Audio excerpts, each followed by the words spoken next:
বড় অবকাঠামোতে যাওয়ার মতো আর্থিক সামর্থ্য সরকারের নাই, তাই বড় প্রকল্পে ধীরে চলো নীতি মেনে চলা পরামর্শ দিয়েছে সেন্টার ফর পলিসি ডায়ালগ সিপিডি। সংস্থাটির মতে বিদায় বেলায় মার্কিন যুক্তরাষ্ট্রের সঙ্গে একটি বৈষম্যমূলক বাণিজ্য চুক্তি করে গেছে অন্তর্বর্তী সরকার।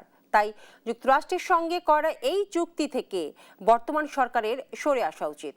শনিবার রাজধানীতে নতুন সরকারের অর্থনৈতিক এবং সামাজিক খাতে নীতি ও প্রশাসনিক সিদ্ধান্ত 180 দিন ও তারপর বিষয়ক মিডিয়া ব্রিফিংয়ে এসব কথা বলেন সিপিডির গবেষণা পরিচালক খন্দকার গোলাম মুয়াজ্জেম।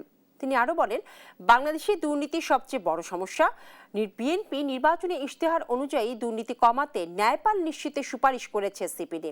সঠিকভাবে নজর না দিলে আগের সরকারগুলোর মতো নতুন সরকারকেও বিদ্যুৎ খাত ভোগাবে বলে মনে করছে সিপিডি।